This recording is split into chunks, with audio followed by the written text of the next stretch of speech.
নমস্কার বন্ধুরা, নতুন একটি পর্ব দেখার জন্য সবাইকে স্বাগত জানিয়ে আজকে আমি চিচিঙ্গার একটা নতুন রেসিপি শেয়ার করতে চলেছি। সাধারণত এই সবজিটা অনেকে খেতে পছন্দ করেন না, এর মধ্যে একটা হালকা গন্ধ থাকে, সেজন্য হয়তো এই সবজিটা অনেকেই পছন্দ করেন না।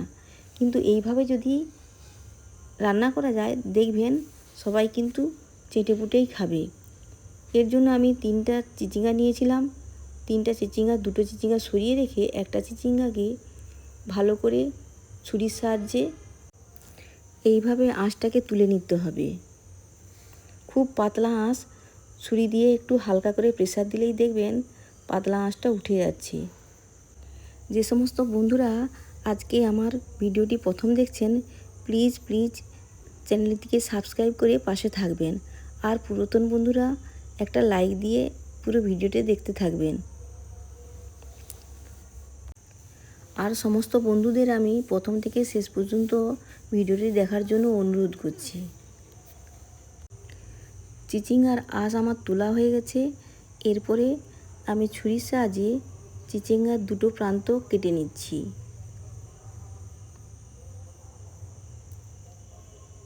এরপরে আমি পিস পিস করে চিচিঙ্গাটাকে কেটে নিচ্ছি।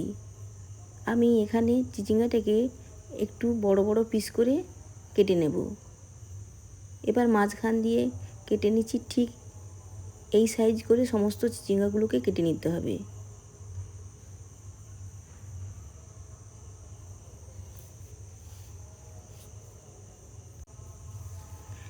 এইভাবে আমি সমস্ত চিচিঙ্গাগুলোকে কেটে নেব।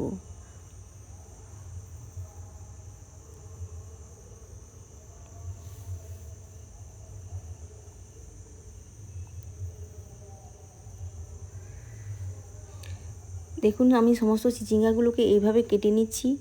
এবার এই চিচিঙ্গাগুলোকে আমি একটা ঝুড়িতে তুলে নিচ্ছি। এরপরে আগে থেকে একটা আলুকে আমি ছাড়িয়ে রেখেছিলাম, সেই আলুটাকে এবার পিস পিস করে কেটে নিচ্ছি। পাতলা পাতলা করে পিস পিস করে কেটে নিতে হবে।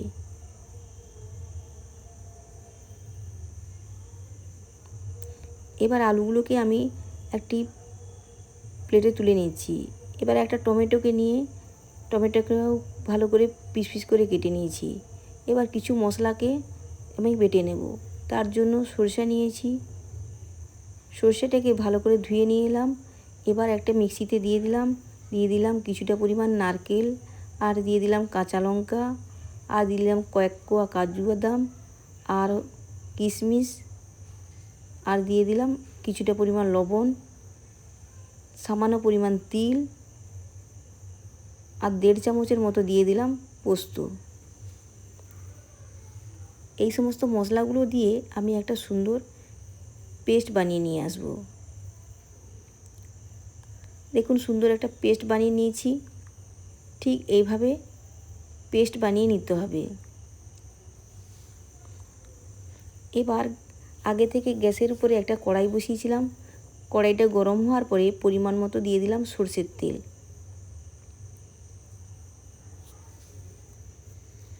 সরষের তেলটা যতক্ষণ না গরম হচ্ছে ততক্ষণ পর্যন্ত অপেক্ষা করতে হবে। সরষের তেলটা গরম হওয়ার পরে কেটে রাখা আলুগুলোকে ভালো করে ধুয়ে নিয়ে এসেছিলাম, সেগুলোকে দিয়ে লাল লাল করে ভেজে নিয়েছি। 2-1 মিনিট ভালো করে নেড়ে ভেজে নিয়েছি। এবার ধুয়ে রাখা চিচিঙ্গাগুলোকেও আমি ভেজে নিচ্ছি।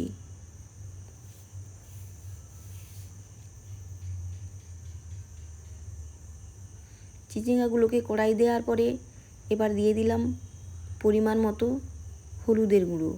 এই সময় আমি লবণের ব্যবহার একদম করব না।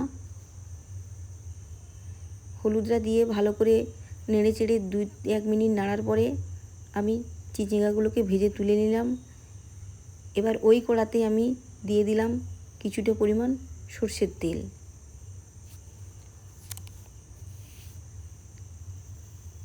সরষের তেল দেওয়ার পরে জিরে, শুকনো লঙ্কা ফোড়ন দিয়ে দিলাম, আর দিয়ে দিলাম একটা তেজপাতা ছিঁড়ে।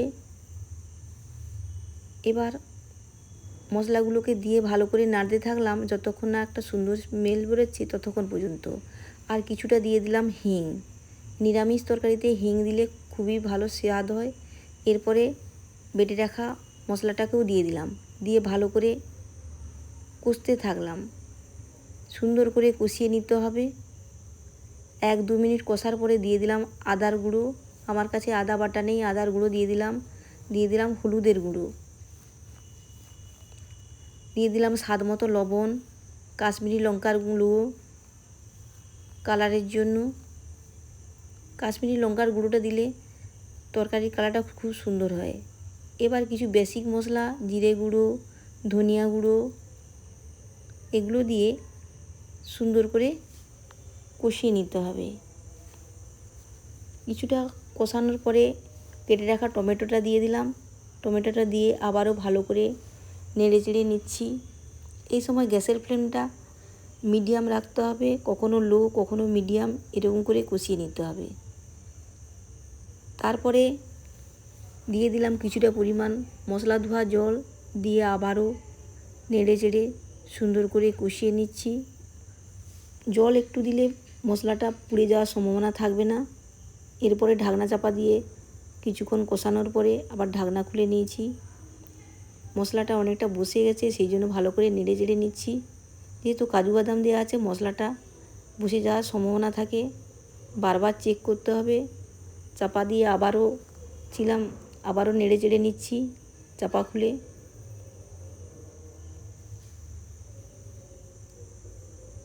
দেখছেন মশলাটাতে অনেকটা পরিমাণ জল শুকিয়ে গেছে আর টমেটোটা অনেকটা গলেও গেছে। আবারও ভালো করে নেড়ে চেড়ে সুন্দর করে কষিয়ে নিতে হচ্ছে। মশলাটা যত সুন্দর কষা হবে তরকারির টেস্টটা তত দুর্দান্ত হয়ে থাকে। এরপরে আমি ভেজে রাখা সমস্ত সবজিগুলোকে দিয়ে দিলাম, দিয়ে আবারও হাই ফ্লেমে 3 থেকে 4 মিনিট সুন্দর করে কষিয়ে নিতে হবে। আর স্প্যাচুলার সাহায্যে আমি ভালো করে সমস্ত কিছু মিশিয়ে নিচ্ছি।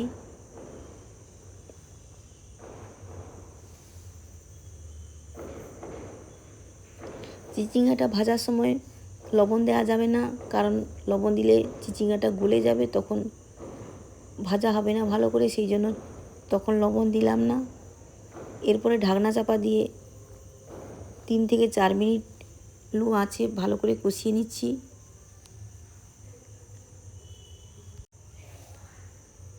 3 মিনিট পরে আবার ঢাকনা খুলে নিয়েছি। দেখুন মশলা থেকে অনেকটা জল শুকিয়ে গেছে, মশলাটা আমার কষা হয়ে গেছে। সমস্ত সবজিগুলোকে আবারও ভালো করে নেড়ে চেড়ে নিচ্ছি।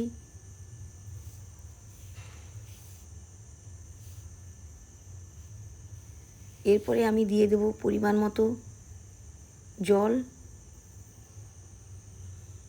খুব বেশি পরিমাণ জল দেওয়া যাবে না, কারণ তরকারিটা আমি খুব মাখামাখো তৈরি করব।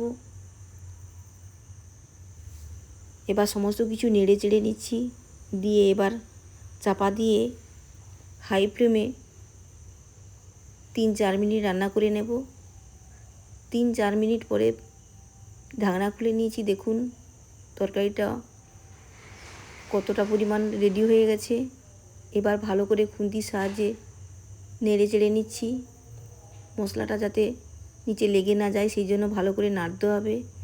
এই পর্যায়ে জিরে গুঁড়ো, ধনে গুঁড়ো ভাজা ছিল সেটা দিয়ে দিলাম, আর দিয়ে দিলাম ধনে পাতা, দিয়ে আবারও ভালো করে নেড়ে চেড়ে নিচ্ছি। এই রান্নাটা অনেকটা সময় কষতে হয়।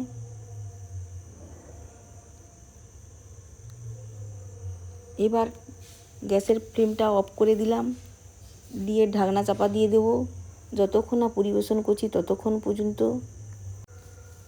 এবার ঢাকনা খুলে নিয়েছি। দেখুন চিচিঙ্গার ইউনিক রেসিপিটা আমার পুরো রেডি। এরপরে আমি একটি সার্ভিং বলে সার্ভ করে নিচ্ছি। এইভাবে চিচিঙ্গার তরকারি কারা কারা রান্না করেছেন তারা কমেন্টসে জানাবেন বন্ধুরা, আর যারা করেনি তারা একবার এইভাবে রান্না করে দেখবেন কেমন হয়, তাও কমেন্টসে জানাবেন। আজকের রেসিপিটি যদি একটু ভালো লেগে থাকে বন্ধুরা, প্লিজ চ্যানেলটিকে লাইক, কমেন্ট, সাবস্ক্রাইব করে পাশে থাকবেন। ভালো থাকবেন, সুস্থ থাকবেন।